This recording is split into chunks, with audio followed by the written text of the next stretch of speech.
All right. Well, we are just a little past 7 p.m. Central. Happy to see all of you here. Got some new faces, some old friends, and some new contacts that we've made. So excited to have you here for this service. The theme is on generosity and building off of the service we had with that John Charles led us in 2 weeks ago. So again, welcome. And I'm going to turn things over uh, to Mags and to Tyler. Hi, everybody. Welcome. Today's going to be really casual. We don't have any slides or visuals. We want it to be more about us sharing our own stories or just talking about whatever. Let's shoot the breeze as much as we like. But to try to center us on a theme, we are going to start with a brief meditation with Tyler Marz. Tyler is works with spiritual formation at church headquarters and is just really good at soothing and leading these sorts of exercises. So I thought he'd be a great addition for the evening. So I'll Tyler, do you have anything else you want me to say about you? That's all right. Yeah, I mean otherwise we're really good friends, so he and I go way back.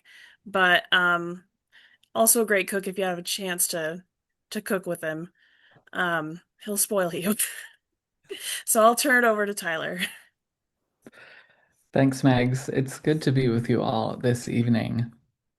So, uh, our theme tonight is focused relatively around generosity and the ways that we notice that in our lives. And so, I created a practice focused on just that. So, Henry Nouwen says this about generosity. I think that generosity has many levels. We have to think generously, speak generously, and act generously. Thinking well of others and speaking well of others is the basis for generous giving. It means that we relate to others as part of our gen or kin and treat them as family. Generosity cannot come from guilt or pity. It has to come from the hearts that are fearless and free and are willing to share abundantly all that is given to us. That is from his text, Sabbatical Journey. So I want us to reflect on those three statements that Nouwen poses: to think generously, speak generously, and act generously. So I'm going to invite us to just take a few deep breaths. You're welcome to close your eyes if you want to, but you don't have to. And I'll pose a few questions.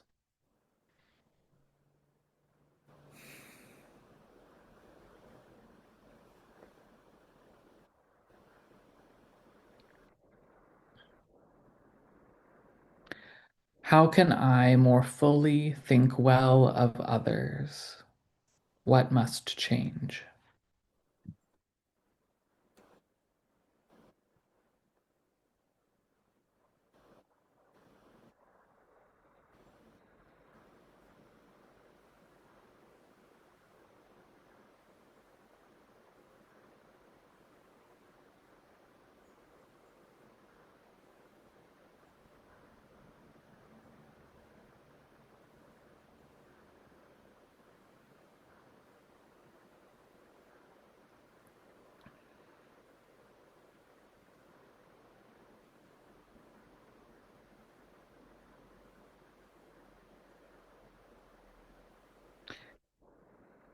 How does my voice actively participate in speaking generously?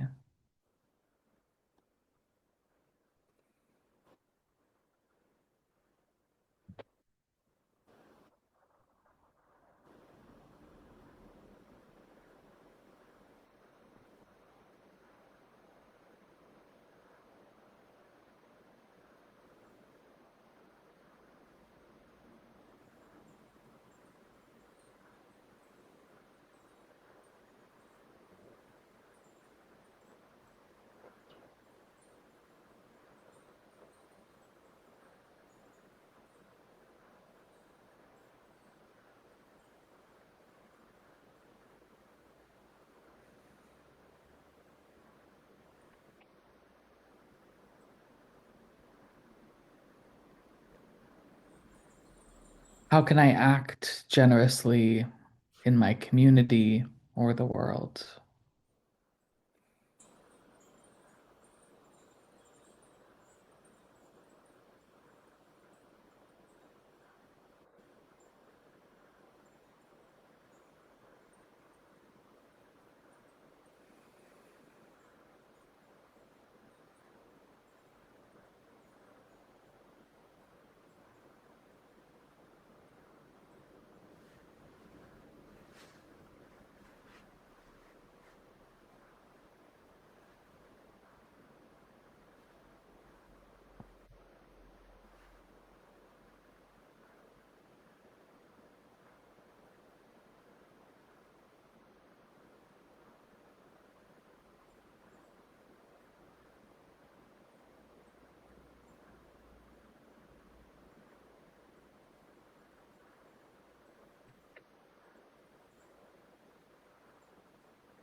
So I invite you to make a mental note of those answers and take them into your week, the rest of your week.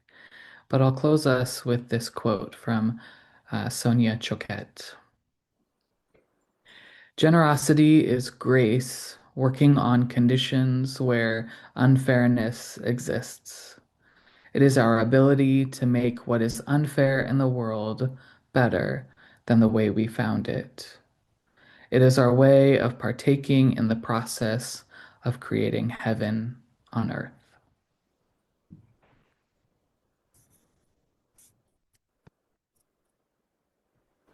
Turn it Thank back you. to you. Oh, thank you. Thank you, Tyler. Um, so this is our discussion today, as long as we're on theme, is based on sort of loosely on the worship that we had a couple weeks ago with John Charles on King Benjamin's discourse, where especially where he talks about generosity. And I wanted us to share our own stories of generosity. I know we all have stories of receiving generosity or giving generosity to others and how it's sort of shaped us or changed us in our lives. So I guess I'll start off. I mean, thinking back, I have so many stories of opportunities I've had to give generously, um, opportunities I've had to receive generosity from others. I think one of the ones that I haven't really been able to share, and I've wanted to share it for a really long time because it meant just so much to me at the time. In 2019, I moved to Independence um, on a whim, kind of. It was for a job with the church that was very temporary, but I really was looking for a new start in my life. I needed to get out of where I was. It was it was stifling, it was small, compact, and I just needed to be out on my own and take a chance. So I moved to Independence and bought a house, even though I didn't know if I'd have a job after my temporary one with the church. Fortunately, I did get a job. Um, but I bought a house just south of the temple in an area that is not the best area. It's kind of over, it's right on the tracks. And it's just south of the Bingham Wagner house. And it's kind of a touch and go area. But the street that I was on, I was in the nicest house on the worst street in that neighborhood, which is, if you've ever purchased property, you know not to do that. But I was very young. Well, it was only it was 2019. It's not that long ago, but I was much younger and it was hard. So I one of the first things I did was I got a puppy to keep me company because it was a big house for one person and just started making home there. And there was one night I was waiting for delivery. I think I was getting pizza or something, or I just DoorDash something.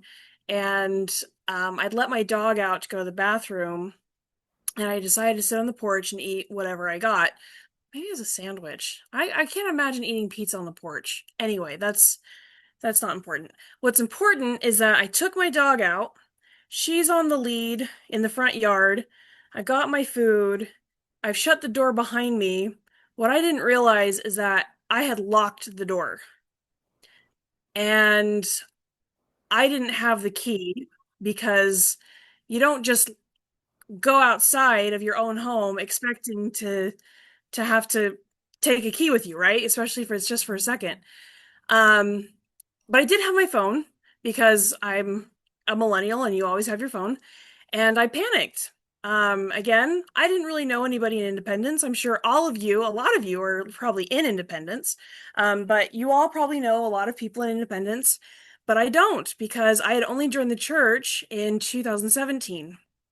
So the only person I knew were real, well, the only person I really knew was Chris Judd, and I knew Peter through Chris, but they were in Des Moines preparing to move to their new house up there and weren't anywhere close. But I called her and I was panicking and I was scared. It was getting dark. This is still winter. I have this puppy. I have to feed her. I have to get inside. And I just say, I don't know what to do. And she said, Oh, don't worry. You're right there. We know plenty of people. We will get you help. And so she called me like 2 minutes later and said, Hey, John Bullard is on his way. He's gonna come and get you out of there. He's got some contacts. We'll get you taken care of. And he's a police officer. He's a former police officer, so he's gonna be able to take care of you. And I said, Okay, that's really generous. I'm so sorry. And I mean, I had just moved in a couple days before, and I, by the way, had not blown, but I'd put all of my savings into that down payment. So I wait for a little bit. He calls me up and he says, I'll be there in about 45 minutes, but I've got somebody on the way, a locksmith, and they're going to take care of you. Or I've got a locksmith on call just in case. So he gets there 45 minutes later. He tries the door, jiggles it, does some work with it. He's got a toolkit and he's not getting anywhere with it. I don't remember his wife's name, but his wife was with him and she was trying to calm me down and, kind of soothe and talk about their big Halloween parties and stuff that they'd have at their house and all that. And we're just making small talk. And then he says, Well, we can't get the door, but I've already called the locksmith, so they're going to be on their way. Locksmith shows up, gets the door unlocked, um, and goes on his way. And I say, I can't pay for this. And John says, Don't worry about it. And I just, I broke down. It wasn't cheap. And I said, I'll see you at work because you work at the temple, so I'll bring something. And he said, Don't worry about it. And I just said, Okay. He said, No, I can tell.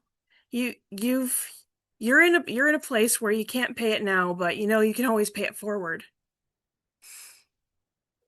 And I don't know that if I have paid it forward yet, but one of the things that just really struck me was discovering not a short time later he passed away from COVID. And it just it just struck me because I had intended, I'm gonna get on my feet, I'm gonna be fine. I'll come back and I'll slip something under the door. I'll figure out a way to get something to him. But now I have to pay it forward. And the thing about that is I didn't come from a family of generous people. Um, my dad is the kind of person who will give you the shirt off his back, but then he'll bring it up a couple years later when he's in a pickle and say, "Well, you kind of owe me one." And I have younger siblings, and we were pitted against each other, and it's dog eat dog, right? It's the survival of the fittest in my family. That's how it is. They're rugged. They're rugged cowboys, my family, and not in the best way, honestly.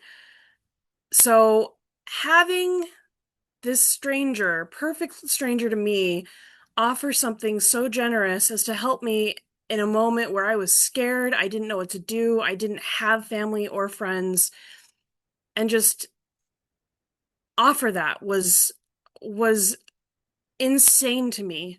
But it's indicative of the sort of generosity I see every day from members of this church, and it's one of the big reasons why I'm here. Um, because I mean, yes, I feel obligated in a way to give back. Um, but also I've learned to trust people. I've learned to trust people to be generous when I need it, but I've also learned to trust people to accept my generosity humbly and gracefully. And not that that's important. I don't care if people are, they are like, "Oh yeah, thank you so much." Like, I don't really care, but I'll take it.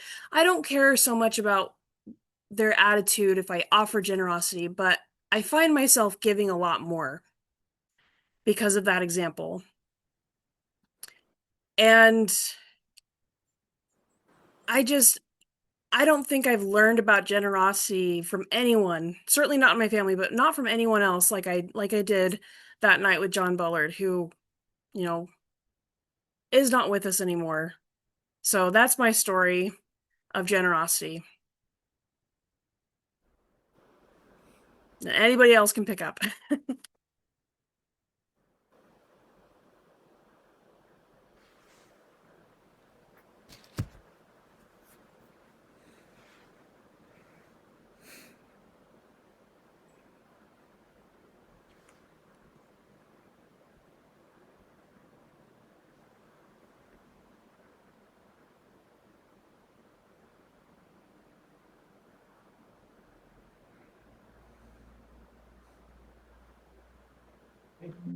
I was muted. I don't know that I'd really call it generosity, but it was warm and touching at the time. So last May I retired and ended up prior to that, where I worked, it was at a university, but we were in downtown DeKalb. And ended up, there were times different people of our group, because it was like a block over, we would go to McDonald's for lunch. I happened to go alone and went and ended up, there was this, what I thought was a homeless lady. Wasn't for sure, I just thought it. And I saw her sitting all by herself and she just looked really sad. And she had a cup of coffee. And something prompted me to go over. And I'm kind of an introvert, but you get me going, I can get going. And I thought, I'm just gonna go over and say hi, right? I just felt so I did. And she was just so happy. She said that she had been in there different times just to warm up. And she said, nobody's ever come over and talked to me because she didn't really look too good in the face and her teeth and everything, but whatever. Nobody ever came over to talk to her. She was just so happy. So, anyways, there were times I go over purposely just to see if she was there and I could just visit her or something. Loved it. She would welcome me. So then it was getting near Christmas time, and I thought, do I buy her something? I don't know. But somehow I still wanted to get her a little something. Well, she didn't want to take anything. No charity, no charity. I said, this is Christmas. So she did. And so she pulled out a little bit of money and she says, I hope that can buy you something here because I want to give you something back. And even though different times there was COVID and everything, she'd want to hug me. And then later on, I didn't see her anymore, but I don't know. It was just warm and touching to her with me, and I just felt good around her, and she would feel good around me. And anyways, it just was something I'll always remember.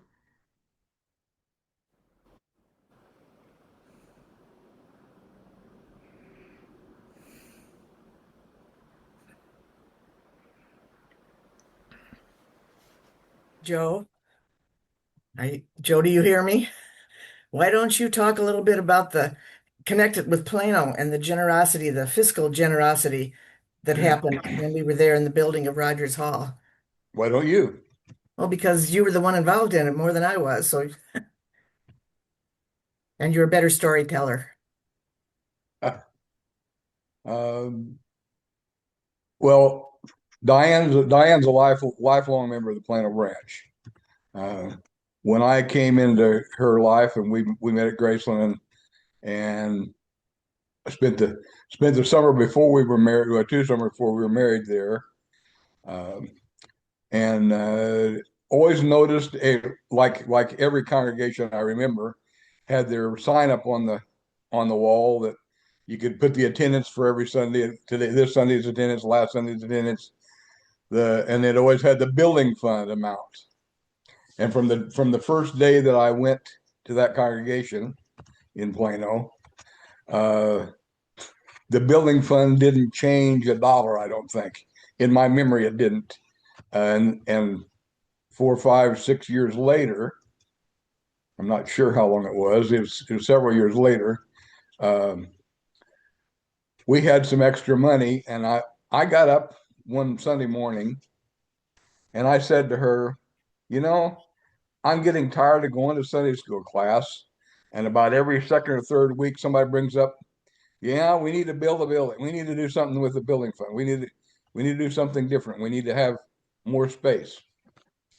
And I said, why don't we take $1,000, get 4 other couples to commit $1,000 to the building fund, and then challenge the congregation to come up with basically match. And she said, okay. So I remember the first couple we contacted were parents, and we contacted 3 others, and we never got told no by anybody. All the first 4 couples that we asked all said yes.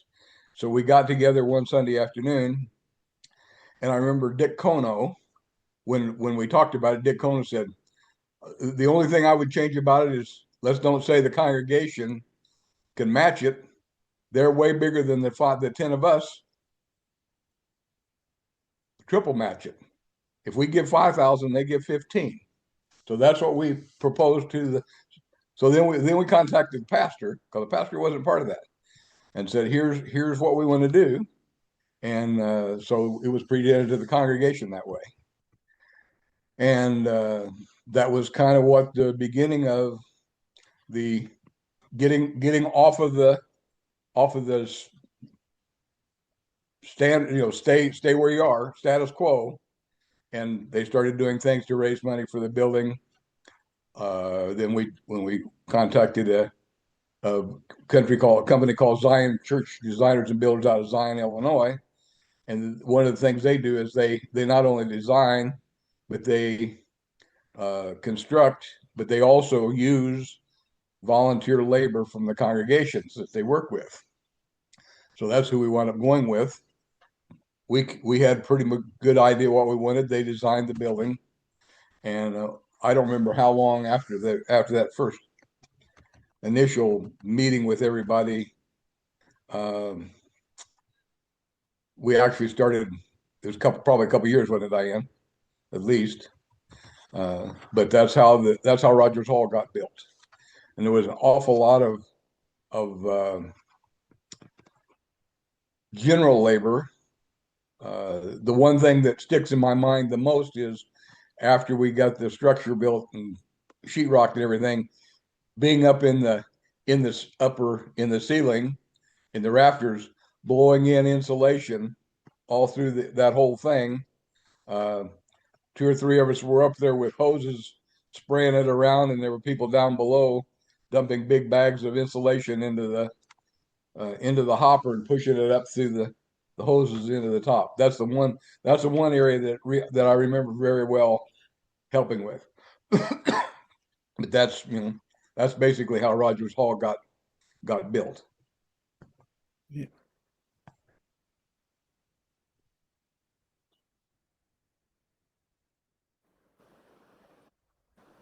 Do you remember, Joe, how much money we raised altogether? And one of the important parts of that story, there was a 70 in the area, or was it the district president that came to our house and we were talking about this and everything? And what did he put down on the carpet in our living room? What did he, $1 bill, $5 bill, and said, this is the beginning. This is the start. And there were people contacted who hadn't been to church in years, but they still had the love for the congregation, and the generosity was amazing. People that we thought had no ability to contribute at all contributed either the money or they contributed working. it was really an act of generosity that got Rogers Hall built.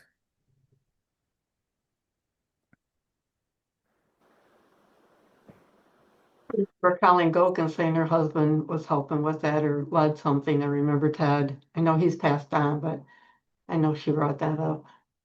And Norma Melgis, her husband in the congregation. Oh, Buzz. Okay. Yes, he remembers losing his hammer up above in the rafters too. Oh, There's stories that everybody told for a long time afterwards because it wasn't just that somebody came in and built a building.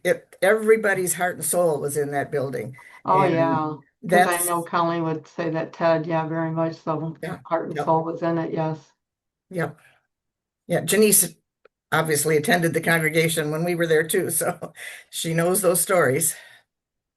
But there were a lot of women that came and did stuff. Hmm. There were always when you got something built a little bit, there were things need to be cleaned up.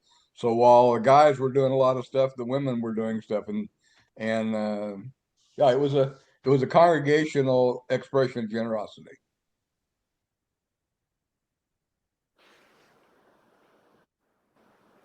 Well, I'll be talking next week about a congregation that planned generosity, and I'll save that story for then.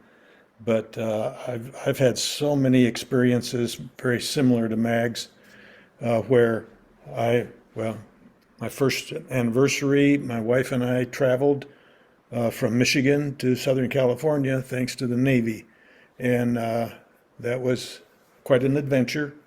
And we, soon as we got into the Chula Vista congregation, it was National City back then. It was like we were family. It was, you know, there were lots of Navy, and it was more than just family.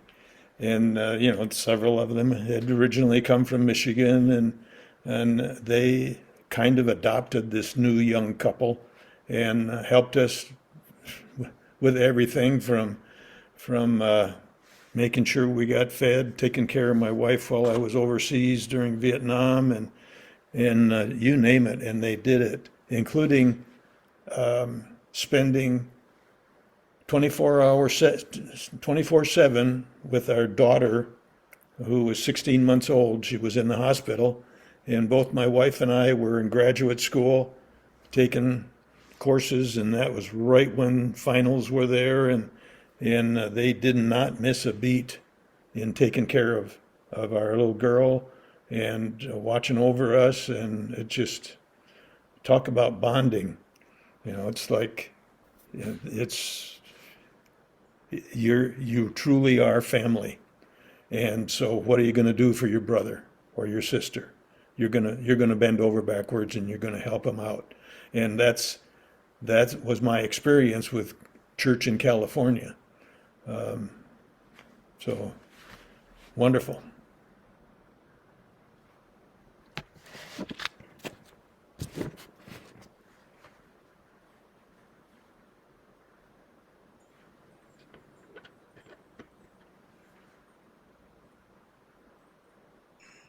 I want to ask if the hammer was ever retrieved.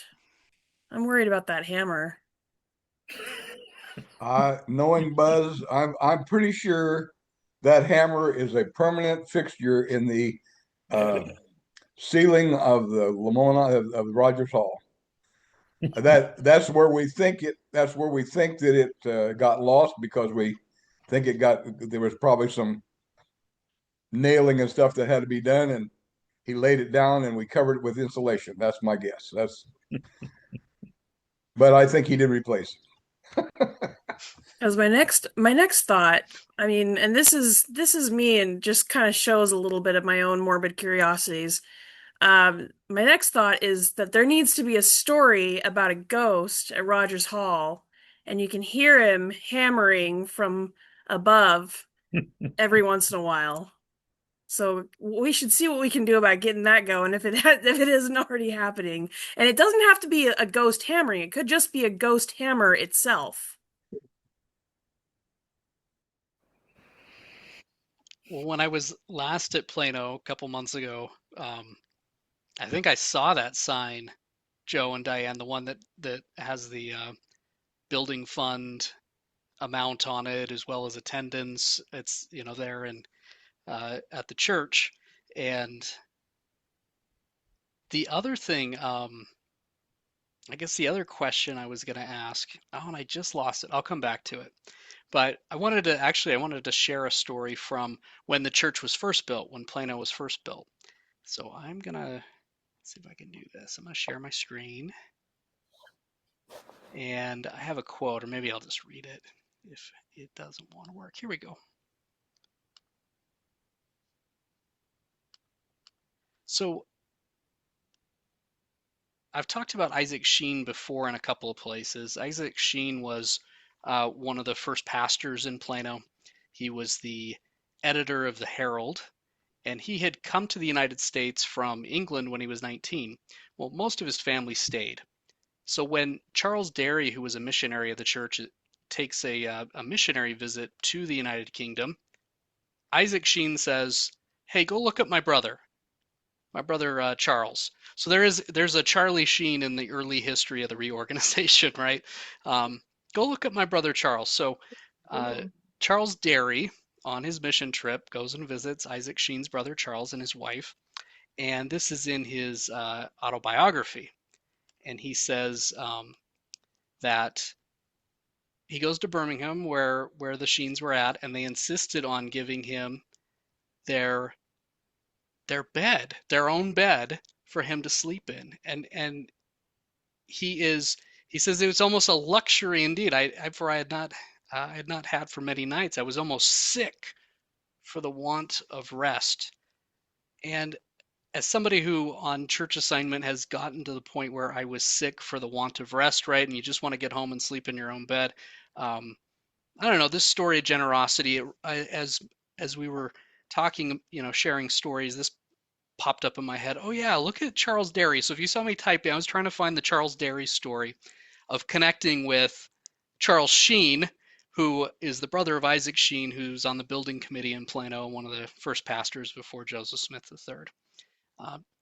If you've ever been in that place where you've been traveling and you just need to sleep, right? Like just this simple act of generosity made such a huge difference, enough that he noted it.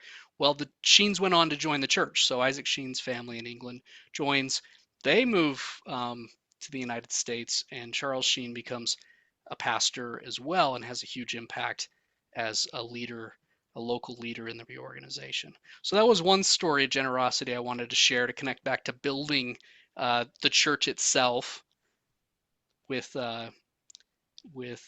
Isaac Sheen and these connected stories coming out of Plano, mission out of Plano. The other story I wanted to share is my own in part. This is my son Lincoln. So Lincoln, about little guy there, probably 2010 or so, and then this was on the right is when he graduated from high school a few years ago.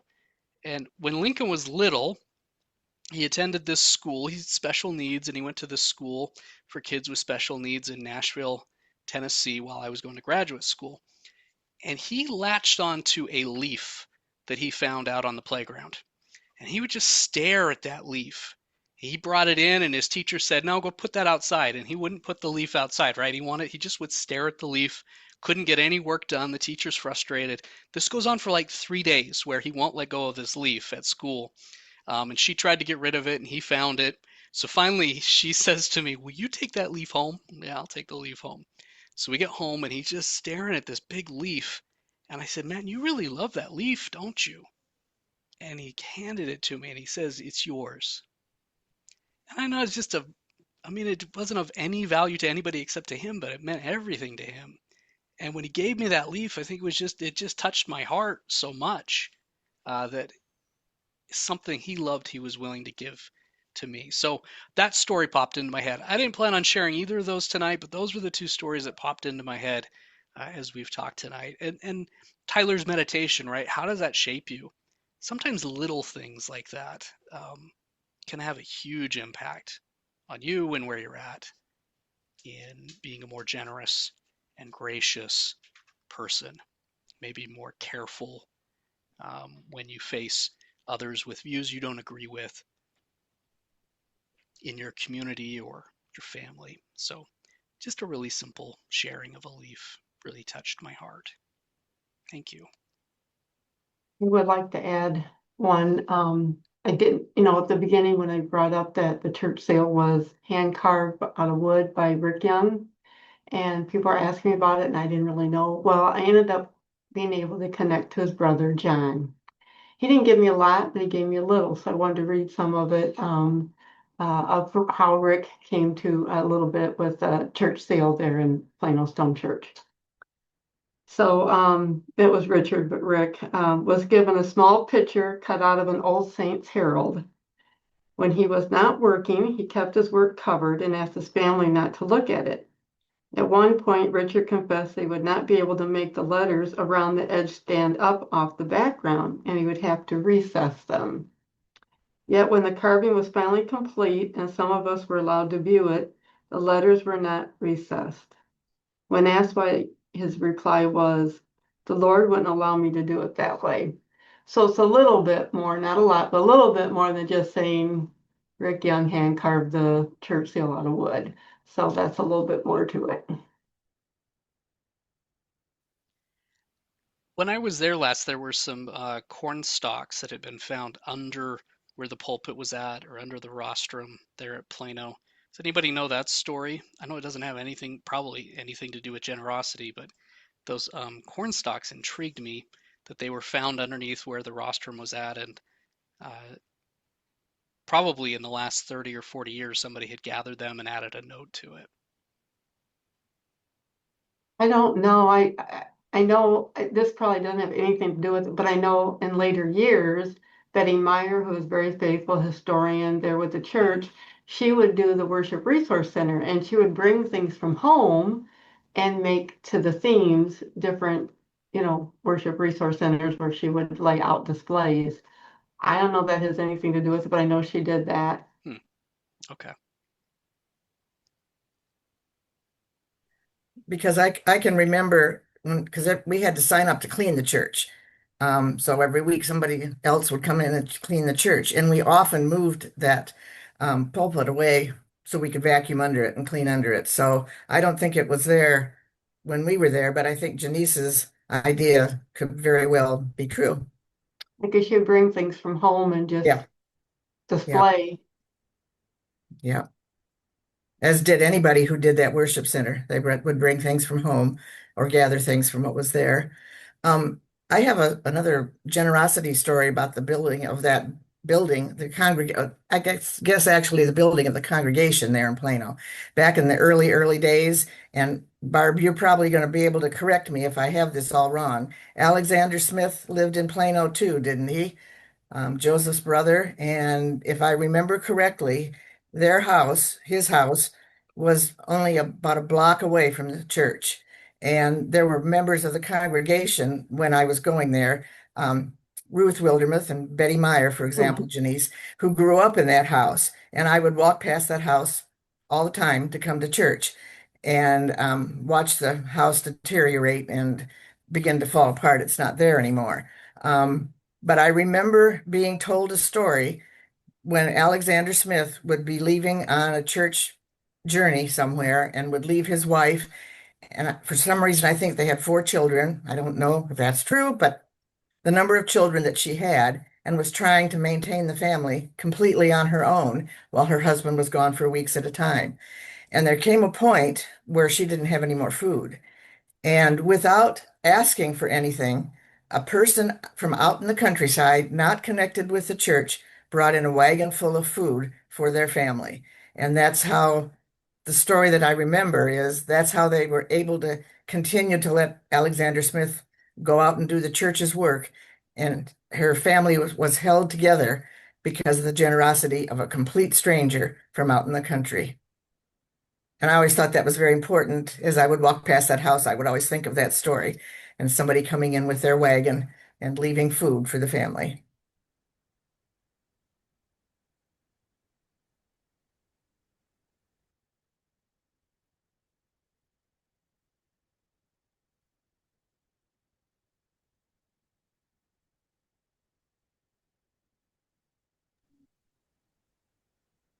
I've been trying to think of like a specific story, and I don't have one specific story, but so I was raised in a family where we were taught like hardcore, like maybe not hardcore, but we were taught to be like self-reliant, right? And take pride, and you can take care of yourself and you don't ask for help and all of that. My parents are very generous people, but it was one of those like, we are people that help other people and we don't ask for help. Um, and there came a time in my adult life where I needed help and I didn't know how to ask for help because I took pride in taking care of myself. And I had to learn how to accept the generosity of others, and that was extremely difficult for me.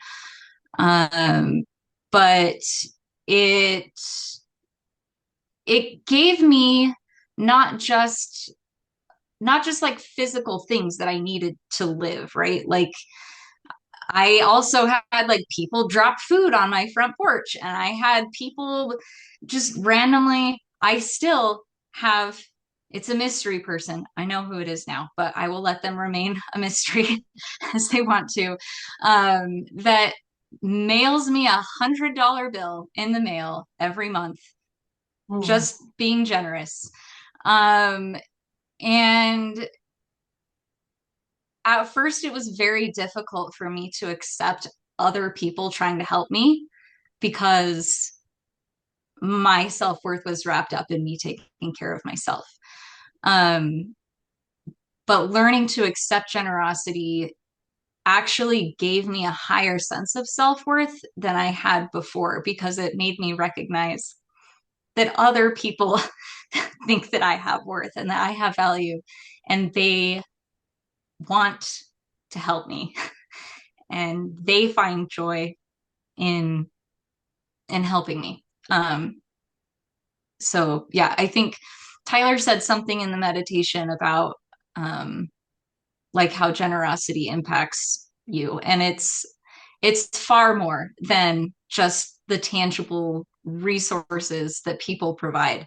It provides an increased, yeah, personal self-worth and value that can't you can't give that to somebody in other ways.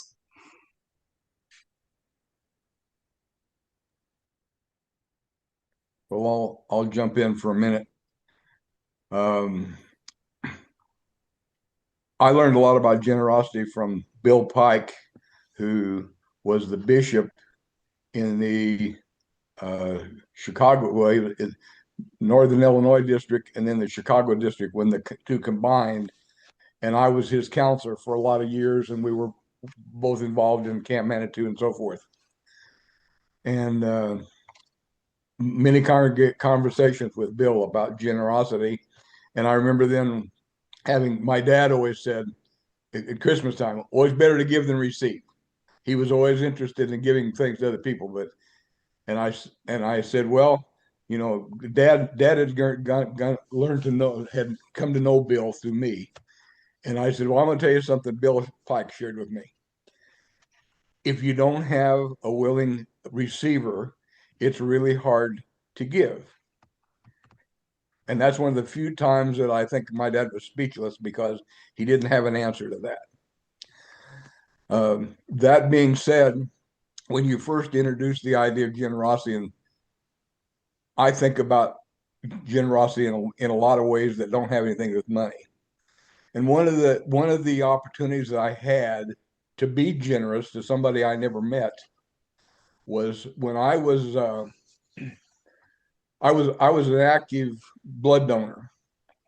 And one time when I was giving blood, the young woman the nurse who was setting me up to take blood said, "You know, you have really good veins.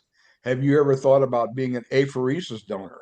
And I said, "I don't even know what that is." And she said, "That's where they hook you up with both arms.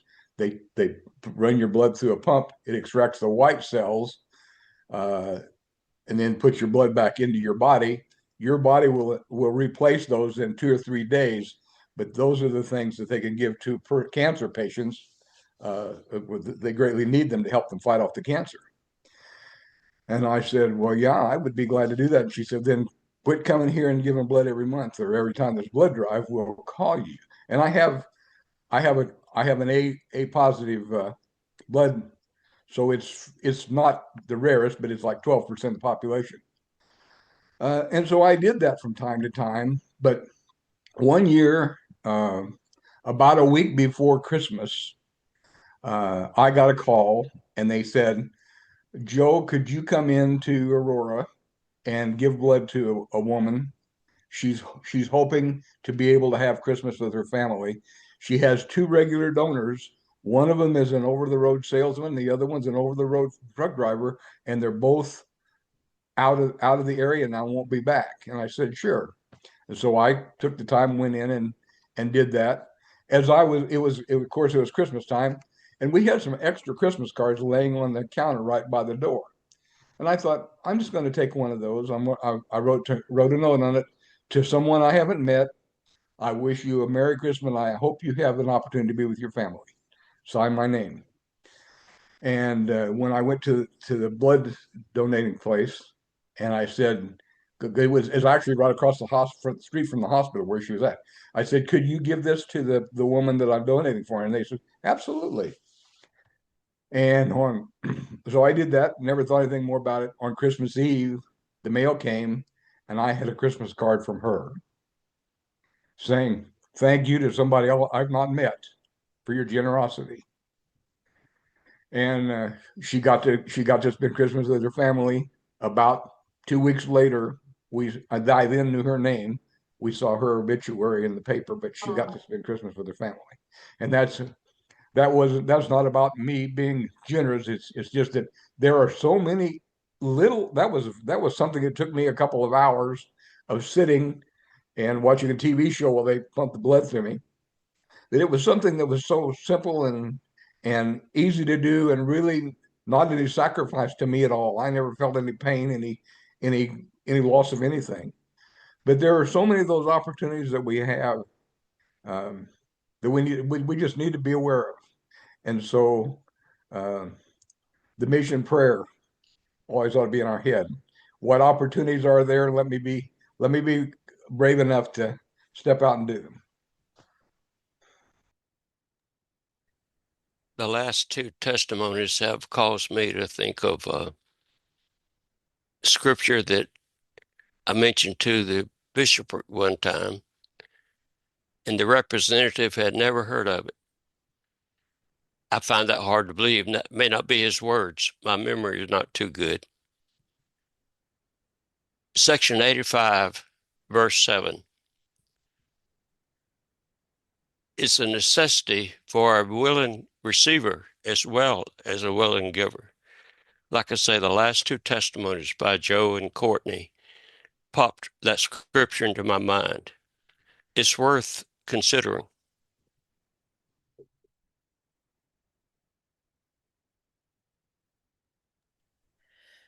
Courtney reminded me of the it's not a story, but it's just a thought I have. Changing your outlook on people really, really does something too, and having a generous outlook on everyone. Again, growing up in a really hard household, um, being pinned against siblings and competing constantly for affection, it's really hard to think the best of people. But one thing I have developed, I am developing, is the idea that really everyone is really fantastic. That's hard. That is hard to believe right now. I know all of us are very well aware of what's going on in the world, and it seems like everyone is trying their hardest to make everybody else feel like a fool and feel and be disenfranchised and all that. But one thing that's really important to me is to assume the best about people. And that makes it so much easier to not really gossip about people, to not take it too seriously or take offense at when people make mistakes and it hurts me. And I mean, sometimes it really hurts, right? Like, I mean, I can't think of any specific examples, but I mean, I get a lot less road rage, that's for sure. I mean, it used to be I'd get really angry on the freeway but now it's like, maybe they've got to get somewhere. Maybe they've got, maybe their wife or their sister or their mom is in labor and they got to get to the hospital, or they had an accident, or they're late to work, or I don't know why they're speeding. I don't know why they cut me off. I mean, goodness knows I don't pay as close attention as I should sometimes when I'm on the road and I'm distracted by not even my phone, just life, and I do stupid things and I feel so bad about it. I mean, I've got I live in a town with three stoplights and lots of stop signs. And it is so easy to get in the habit of running those stop signs because I drive through them every single day. And it's just like, well, nobody's ever there. And then somebody's there one day and I run through it and I'm like, oh my goodness, I'm so sorry. They probably think I'm a jerk. But you know what? Maybe they do. And maybe I was, but I wasn't thinking, and that's okay because all of us have those lapses of judgment and we make mistakes. And the easiest way to really forgive yourself, I don't know, well, the easiest thing is to forgive. When you get into the habit of forgiving, you find yourself forgiving all the time. And I think that's the greatest bit of generosity you can offer. Because of course that's what we're given. That's what, you know, Jesus was here for. This is what he died for. This is why he came back, is to offer us ultimate forgiveness. And however that ends up looking, whatever the reality of the universe is, it's nice to know that I don't have to be burdened in my life with so much animosity and resentment, and I can let it go. And again, I'm not a saint at that. It's easier said than done. I definitely have people where I'm just like, they drive me crazy, but it's, I try, I'm trying, and it gets easier.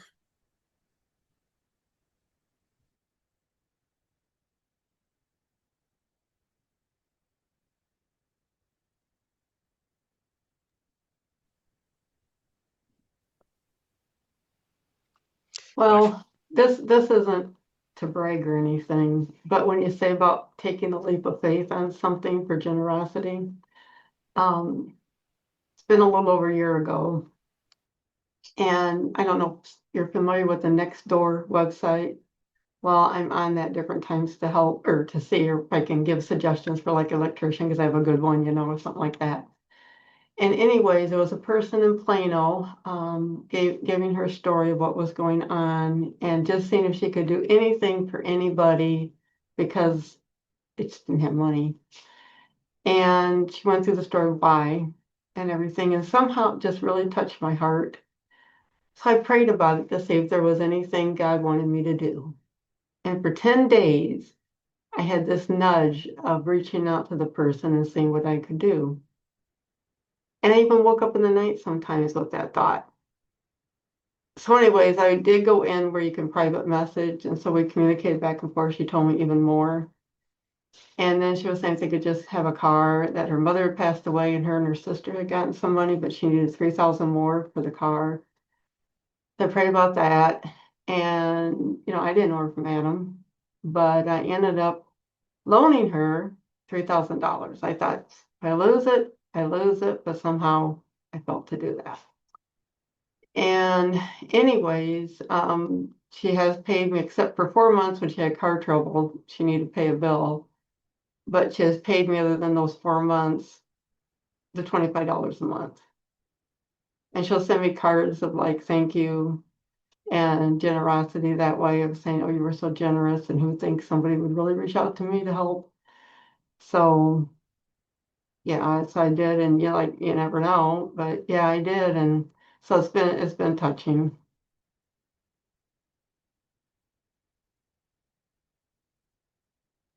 And just to let some people know if I don't talk quite right, I still score pretty well, but I was diagnosed with post-COVID cognitive after my first bout of COVID.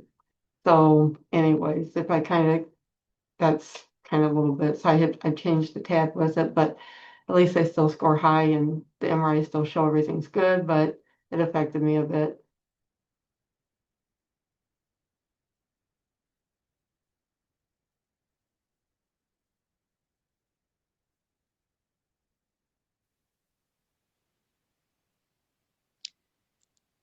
Well, we're about at the end of our time. Mags, did you have any final thoughts or? Not really. Just thanks for being here, and Hmm. just it's nice getting to know people through their stories. I really enjoyed the I stories enjoyed the stories, I of did. building the building, and Rogers Halls is I've only been there once, and I don't know how often I'll get to go and visit and see and maybe find that hammer, but um I I just love a good I love a good legend. So I'm I want to hear more about Plano You know, and Colleen has said she's been joining. Did she attend the worship service? Because she could talk more about her husband helping too with the building and maybe learning more. But yeah, so if she attends again, you might want to bring it up and because she might be able to say yeah, something. that'd be great. It's Because I thought she said she attended one of the worship services. Anyways, I told her I was going to attend the yeah. storytelling, so I was hoping I'd see her. But she does attend where I attend online through Elgin, and I see her then, so I may bring it up. But yeah, when if you see her, yeah, ask her something because she might be able to tell something that Ted has said. Okay. I'll remember Colleen. Yeah, it's Goken for the last name, Gocken. Gotcha. Yeah, I mean I don't have anything to add. I just thought it would be nice to just sort of hang out and tell some stories and get to know each other a little bit because we're all over the place. I don't know. I mean, we've got California, Dawn's in California. I'm in Oregon, so we're maybe the furthest west, but most everybody else it's getting dark out there. So, Right. um, Well, but if I But at can least it's daylight share, saving time. yeah, I have two thoughts if I can share as like a sending forth. sure. So from our enduring principles, and I put these in the chat if you want to look in the chat. Having received God's generous grace, we respond generously and graciously receive the generosity of others. And then the second, Justice shared this from Doctrine and Covenants 85:7. For what doth it profit a man if a gift is bestowed upon him, and he receive not the gift? Behold, he rejoices not in that which is given unto him, neither rejoices in him who is the giver of the gift. So be generous with yourselves and with others. If there's any burdens that you carry, let them go. Thank you for sharing tonight. I guess the only thing to add is to ask John Charles if there's anything to know about the next service. So, our next service, sorry, I'm losing my voice. Our next service will take place during Holy Week. And so we'll focus on the sacred story of Christ's Passion. We'll hear selections from that story. We'll have plenty of need for readers. And I've also sent out an invite via email that many of you may have seen. I'm looking for folks who'll be willing to speak more extemporaneously as well. Some of you have responded already. Thank you. I'll be reaching out over this next week. If others of you would like to reach out and let me know that you're willing to participate as speakers or as readers, let me know.